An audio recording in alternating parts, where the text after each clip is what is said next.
நம்ம Ashwin sweets and snacks export பண்றதுக்கு 7373041434 மற்றும் www.ashwinsweets.com கான்டாக்ட் பண்ணுங்க.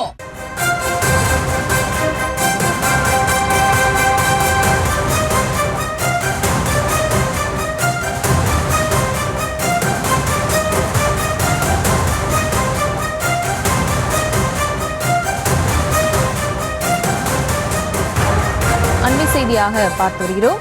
சாதி வன்கொடுமை வழக்கு பதிந்த விசாரணை அதிகாரி மீது நடவடிக்கை கோரி வழக்கு தொடரப்பட்டிருக்கின்ற நிலையில் இது தொடர்பாக தென்மண்டல ஐஜி விசாரிக்க ஆணை பிறப்பிக்கப்பட்டிருக்கிறது.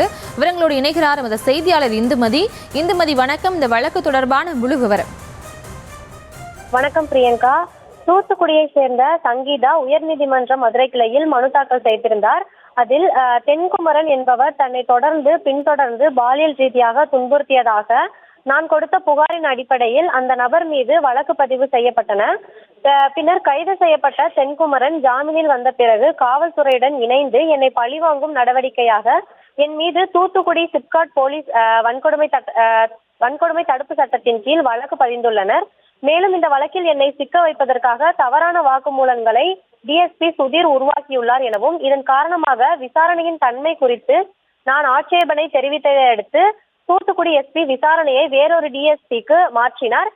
டிஎஸ்பி விசாரணையில் என் மீதான வழக்கு முடிக்கப்பட்டது. இந்த நிலையில் தவறான வழக்கு பதிவு செய்த போலீசார் மீது துறை ரீதியான நடவடிக்கை எடுக்க வேண்டும் என்றும் குற்றவாளியோடு சேர்ந்து செயல்பட்ட டிஎஸ்பி சுதீர் மீது நடவடிக்கை எடுக்க வேண்டும் என புகார் அளித்தேன். அந்த புகார் அடிப்படையில் இதுவரை எந்த நடவடிக்கையும் எடுக்கவில்லை. எனவே வன்கொடுமை தடுப்பு சட்டத்தை தவறாக கையாண்ட டிஎஸ்பி சுதீர் மீது துறை ரீதியான நடவடிக்கை எடுக்க வேண்டும் என மனு தாக்கல் செய்திருந்தார். இந்த மனு நீதிபதி விக்டோரியா கௌரி முன்பு விசாரணைக்கு வந்தது. அப்போது அதிகாரியிடம் மனு அளிக்கப்படும் போது அதை பரிசீலிப்பது அந்த அதிகாரியின் கடமையாகும். அதை செய்ய தவறுவது கடமை தவறிய செயலாகும் என நீதிமன்றம் கருதுகிறது எனவும், எனவே மனுதாரரின் புகார் குறித்து தென்மண்டல காவல்துறை தலைவர், சம்பந்தப்பட்ட புறநகர் காவல் துணை கண்காணிப்பாளர் டிஎஸ்பி நேரடியாக விசாரணை செய்து உரிய நடவடிக்கை எடுக்க வேண்டும் என உத்தரவிட்டு வழக்கை முடித்து வைத்தனர். பிரியங்கா,